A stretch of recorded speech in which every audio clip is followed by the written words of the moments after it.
மண்டையில் டமார்னு அடி விழுந்த உடனே அப்படியே எந்திரிச்சு பார்த்தாங்க. யார் தெரியுமா?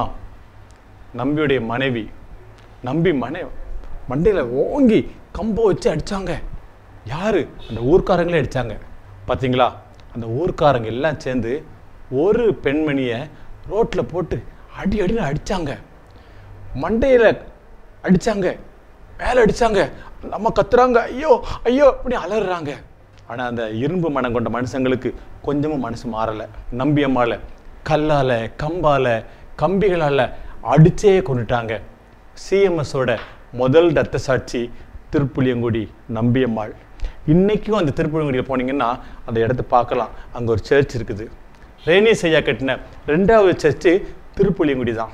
நான் சொன்னல, அவர் சபையில் உருவாக்கிட்டே இருக்கிறாரு. ஒரு பக்கம் சபையில் உருவாகுது, அதே நேரத்தில் அநேக உபத்திரவங்களும் வருது. ஒரு ஊர்லேயே ஆண்டவர் அநேக ஏற்றுக்கொள்கிறாங்க, அந்த ஊர்லேயே ஒரு பெண்ணை அடித்து கொள்கிறாங்க.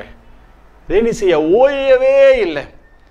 குதிரை, தீவட்டி, குடி தண்ணீரோட சுற்றிக்கிட்டே இருந்தார்.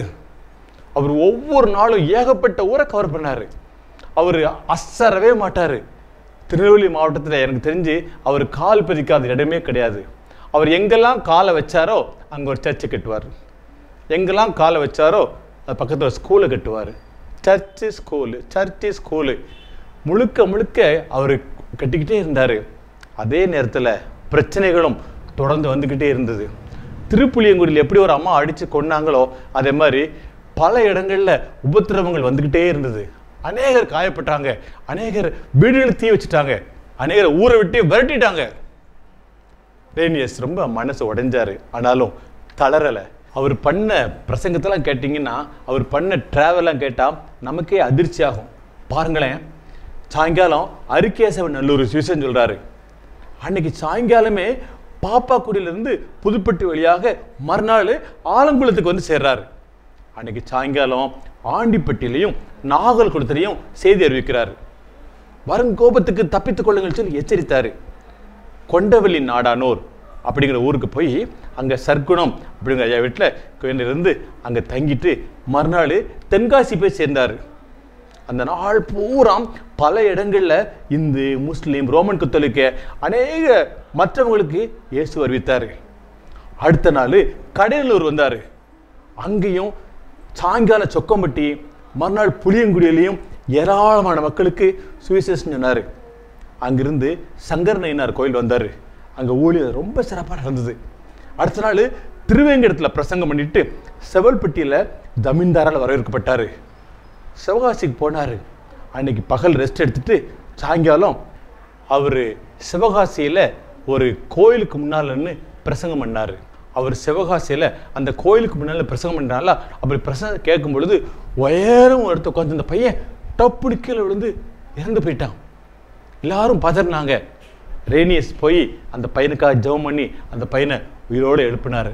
ரேனியஸ் எல்லா இடங்கள்லையும் பல அற்புதங்களை நிகழ்த்தினார். அடுத்த வாரம் நம்ம அதை குறித்து பார்க்க போகிறோம். நிறைய அற்புதங்கள், போகிற இடங்களில் அற்புதங்கள் நடந்தது. அவர் எவ்வளோ கஷ்டப்பட்டார், எவ்வளோ பிரயாசப்பட்டாரோ அதற்கேற்ப ஆண்டவருக்கும் அவர் உதவி செஞ்சார். சிவகாசியில் ஒரு சிவன் கோவில் பக்கத்தில் அவர் பிரசங்கம் பண்ணார்ல, அங்கிருந்து அநேகர் ஏற்றுக்கொண்டு சிவகாசியில் ஒரு திருச்சபை உருவாகிறதுக்கு ரேனியஸ் காரணமாக இருந்தார். சிவகாசியில் ஊழியம் பண்ணிட்டு அடுத்த நாள் செப்பிப்பாறை, பிள்ளையார் நத்தம், சத்திரம்பட்டி, கயத்தாறு வழியாக பாளையங்கோட்டைக்கு திரும்பிட்டார். செம்பன் குடியிருப்பு பார்த்தீங்களா, அதுக்கு கிழக்க ஒரு கிராமம் இருக்குது. அந்த ஊருக்காரங்க எஸ்பிசிக்கு மூலமாக இயேசுநாதரை பற்றி கேள்விப்பட்டிருந்தாங்க. அவங்க நல்ல ஆண்டவர் அறியன்னு சொல்லி அங்கேயும் அவங்களுக்கு பிரசங்கம் பண்ணார். அந்த ஊரில் ஒரு பிராமணர் இருந்தார். அவர் தன்னுடைய நிலத்தை அவங்களுக்கு கொடுக்க விரும்பினார். அந்த காலத்தில் நில அக்ரிமெண்ட் பண்ணி நினச்சவங்க தெரியுமா, ஒரு பனை ஓலையை 2 பக்கம் பிடிச்சிக்கிட்டு ஒரு குழியை இறக்குவாங்களாம். இறக்கிட்டு அந்த 2 பேர் நின்றுட்டு அப்படி பிடிச்ச உடனே இந்த பக்கம் இருக்கவருக்கு இந்த பக்கத்தை நிலத்தை கொடுத்த மாதிரி ஒரு அக்ரிமெண்ட் ஆயிருமா.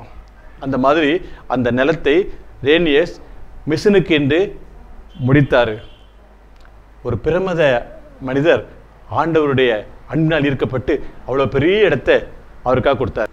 அப்படி வாங்கப்பட்ட இடத்துல 28/10/1823 ஒரு ஆலயத்தை கட்டி அந்த ஊருக்கு புதுசாக ஒரு பேர் வச்சாங்க. இந்த ஊருக்கு ஆண்டவர் அருள் கிடைக்குன்னு சொல்லி அருளூர் அப்படின்னு பேர் வச்சாங்க. அந்த அருளூரில் இன்றைக்கும் அநேக கிறிஸ்தவங்கள் ஆண்டவருக்காக வாழ்ந்துட்டு இருக்காங்க. அநேகர் ஆண்டவருக்காக உயிர் தியாகம் பண்ணியிருக்கிறாங்க, ஆண்டவருக்காக இரத்த சாட்சியாக மறுத்துக்கிறாங்க. இன்றைக்கும் அந்த ஊர் இருக்குது. அந்த ஊருக்கு வித்திட்டவர் நம்முடைய ரேனியஸ் ஐயா தான். 1825ஆம் ஆண்டு அநேக புதிய பல சபைகள் தோணுச்சு. அதில் ஒன்று தான் எடச்சி வேலை சபையாகும். அந்த சபையில் அநேகர் ஆண்டு ஏற்றுக்கொண்டாங்க. 1824 அந்த சபையில் அநேகர் துன்பத்துக்கு உள்ளானாங்க. திடீர்னு வீட்டுக்குள்ளே புகுந்து அவங்கள கடுமையாக அடித்து காயப்படுத்தி விட்டு ஓடினாங்க. ஆண்டவரை மறுதலிக்கப்படுத்தி கஷ்டப்படுத்தினாங்க. சாத்தாங்குளத்தில் கிறிஸ்தவ மக்கள் உபத்திரவத்துக்கு ரொம்ப உள்ளானாங்க. திருப்புளியங்குடி, அருளூர் கிறிஸ்தவங்களும் ரொம்ப பாதிக்கப்பட்டன. கிறிஸ்தவர்களோட வீடுகளும் பள்ளிக்கூடமும் தேவாலயமும் நெருப்புக்கு போச்சு. நெருப்புக்கு தப்பின வீடுகள் சூறையாடப்பட்டன.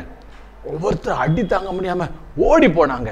திருச்சபையில உபத்திரகம் அதிகமாக அதிகமாக வீடுகள் தீக்கிரையாக்கப்பட்டன, வீடுகள் தீ கொளுத்தப்பட்டன.